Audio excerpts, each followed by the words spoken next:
Bonsoir à tous, ravi de vous retrouver pour cette première édition complète de la soirée sur Al Oula. Voici les titres de l'actualité. Drame d'El Haouz, 15 corps ensevelis sous la boue dégagée par les équipes de secours. Parmi les victimes, 11 femmes et un enfant. On en fait le point dans un instant.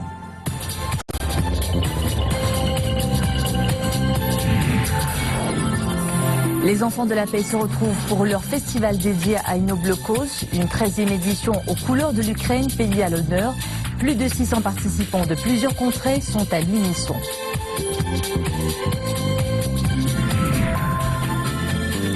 Voyage vers l'inconnu, exposition de la plasticienne Souad El Kheli qui prend part au 6e festival des arts plastiques de la capitale.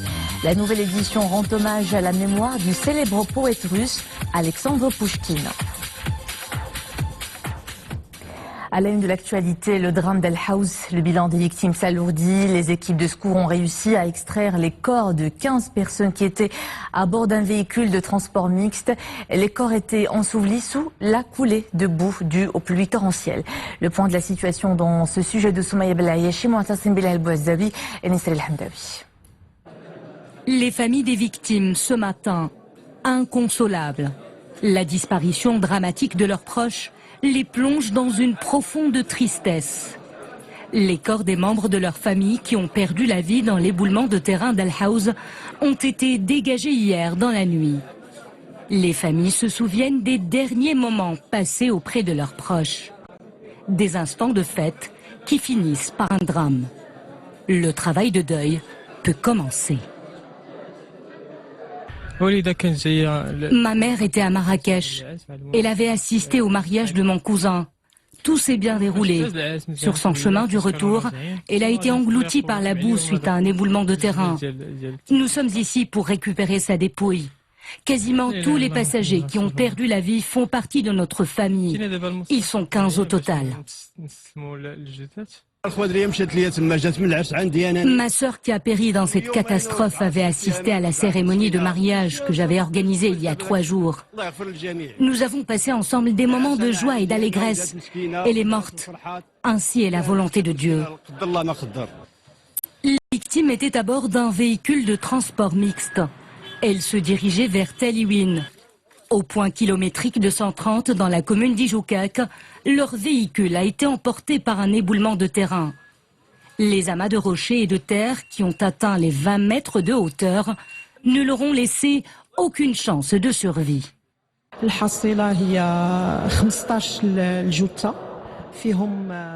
bilan est de 15 morts, 11 femmes, 3 hommes et un enfant. Ils ont été identifiés pour la majorité. L'opération d'identification se poursuit à cette heure. Elle est menée en concertation entre la police scientifique, les médecins et le procureur du roi. Toutes les victimes ont été asphyxiées et présentent divers traumatismes.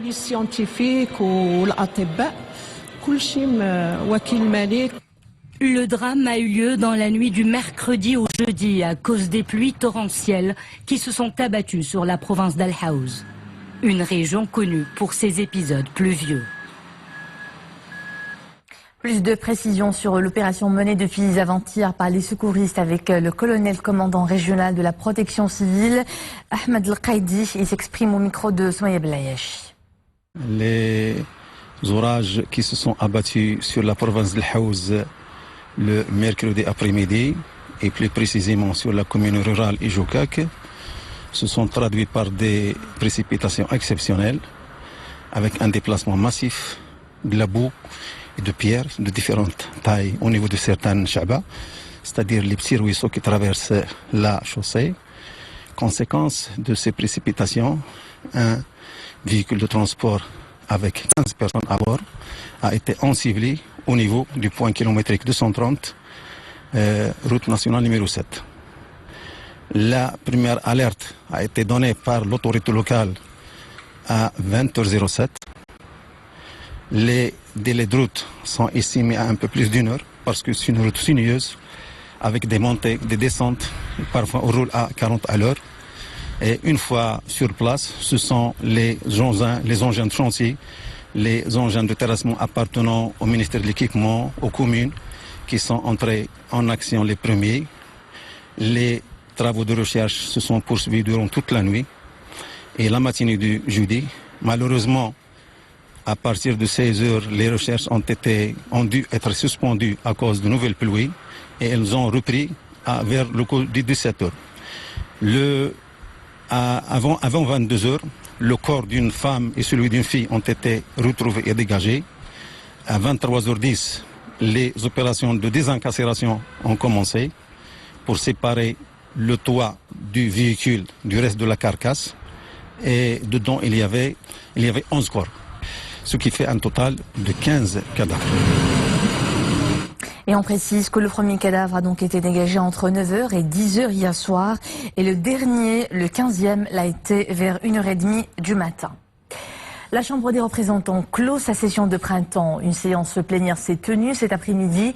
Elle a été consacrée à l'examen et au vote de textes législatifs, puis à la clôture de la session législative 2018-2019. On continue en chiffres et ses indices économiques. On commence par celui de la croissance générale du PIB pour l'année 2019 qui a atteint 2,9% avec une performance satisfaisante des activités non agricoles. C'est ce qu'a indiqué hier à Rabat le ministre de l'économie et des finances, Mohamed Ben Chaboun, qui présentait devant le Conseil de gouvernement le bilan de l'exécution de la loi de finances pour l'année 2019 et les perspectives de préparation de la loi de finances 2020. Le taux de chômage a baissé, lui, de 0,5% par rapport à 2018 pour s'établir à 10%. L'Assemblée générale de l'ONU a adopté hier à l'unanimité une résolution présentée par le Maroc sur la promotion du dialogue interreligieux et interculturel et la lutte contre les discours de haine. L'adoption par consensus de cette résolution et son coparrainage par 90 pays issus de tous les groupes régionaux et de diverses sensibilités religieuses, culturelles et cultuelles témoignent de la crédibilité dont bénéficie le Maroc sur la scène internationale et du rôle que joue le Royaume en tant que promoteur du dialogue et de la modération. C'est ce qu'a notamment souligné l'ambassadeur représentant permanent du Maroc auprès des Nations Unies à New York, Omar Hilal, lors de la présentation de cette résolution devant l'Assemblée générale.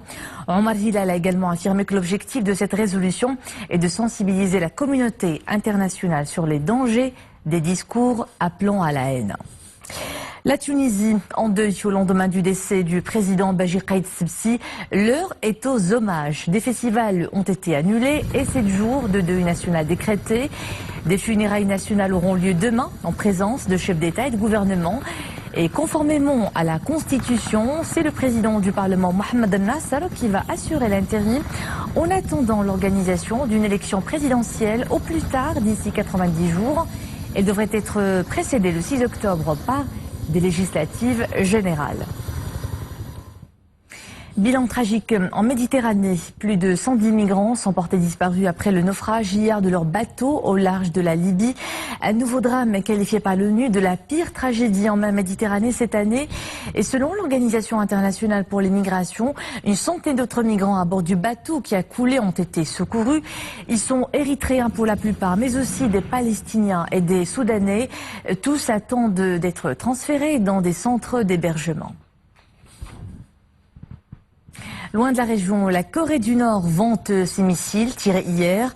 Le dirigeant nord-coréen Kim Jong-un a assuré qu'il s'agit de nouvelles armes tactiques visant à adresser un avertissement solennel à la Corée du Sud en raison de ses projets d'exercice conjoint avec les États-Unis.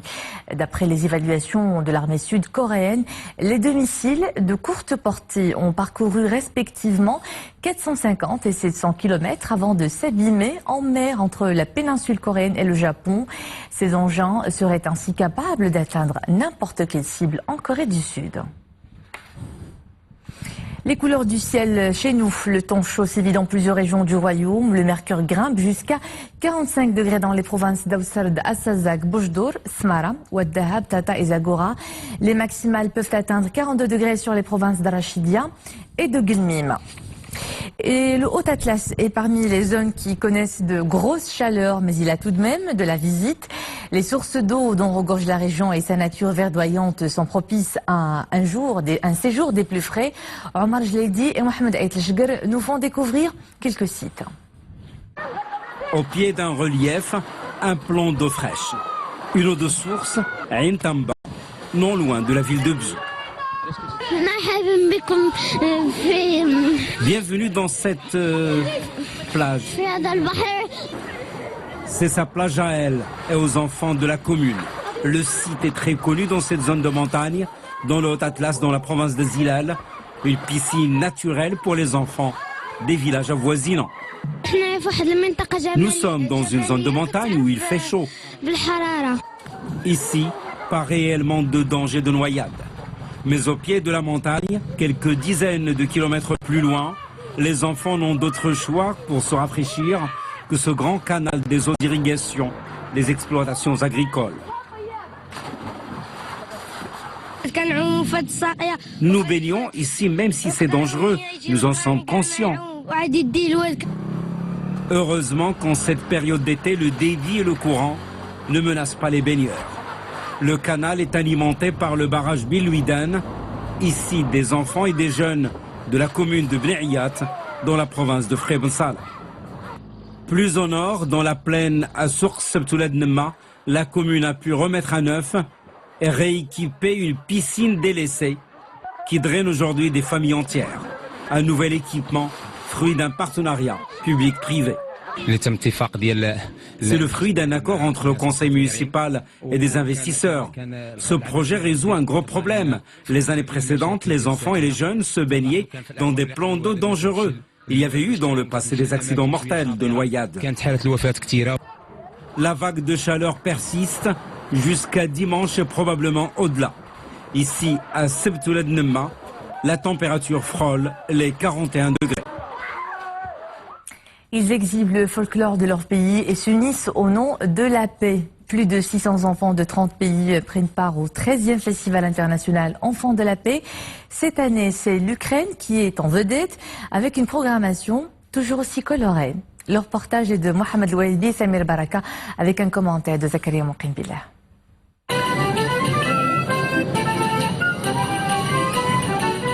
Des spectacles de musique, des défilés traditionnels et des chorégraphies. Des enfants venus de différents pays célèbrent à Rabat les valeurs de paix, de tolérance et de coexistence. Nous sommes là pour montrer notre culture, notre patrimoine et nos bijoux traditionnels, ainsi que nos coutumes. C'est aussi une occasion pour connaître les cultures des enfants d'autres pays. Nous sommes ravis de prendre part à ce festival international. Nous présentons des danses traditionnelles typiques de notre pays.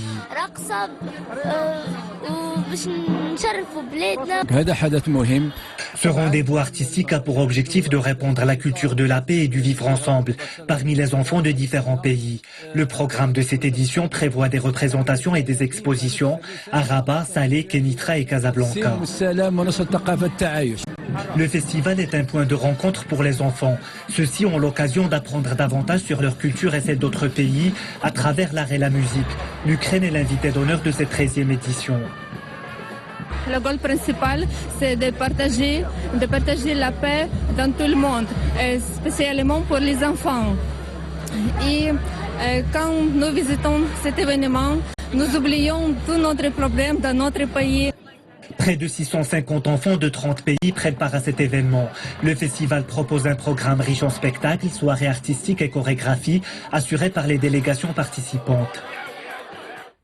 Autre festival qui grandit au fil du temps, le Festival des Arts Plastiques de Rabat souffle sa 6e bougie et rend hommage à la mémoire du célèbre poète russe Alexandre Pouchkine qui a vu le jour il y a de cela 220 ans. Et c'est le Centre russe de la science et de la culture qui abrite cet événement. Ça se poursuit jusqu'à la fin de ce mois avec la participation d'une dizaine de peintres marocains de différentes sensibilités. Parmi eux, Souad El-Khili. Dominique Orlando l'a rencontré. Elle s'appelle Souad El-Khaili, elle est native de Salé et c'est déjà depuis l'année 2004 qu'elle présente ses travaux publics à travers plusieurs expositions, notamment dans la capitale. La femme l'intéresse car elle est susceptible d'offrir tant de variations. Oui, puisque je suis une femme, alors toujours, vous pouvez constater que toujours je présente la femme plusieurs variétés, femmes traditionnelles, femmes modernes, femmes tristes, femmes heureuses. L'homme également, bien que dans une moindre mesure, est ici présent. Le traitement en noir et blanc que lui inflige l'artiste est à l'opposé de cet éclat de couleur si propre à sa vision de la nature. La nature aussi a une beauté, on peut défouler un petit peu dans la nature, dans la forêt. Et les beaux paysages aussi, ça me tient beaucoup. Le voyage vers l'inconnu, c'est ainsi que l'artiste a voulu titrer cette nouvelle exposition présentée actuellement au Centre culturel russe de Rabin. L'inconnu de Madame El Khaili est peuplé d'ombre et de lueurs. Autant d'éclaircies surgit avec sincérité, peut-on le dire, du plus profond d'elle-même. C'est la fin de cette édition. Merci à vous de nous suivre. L'info est de retour à 21h avec Mohamed Reda Lavidi. Au plaisir de vous retrouver demain à 19h. Bonne soirée.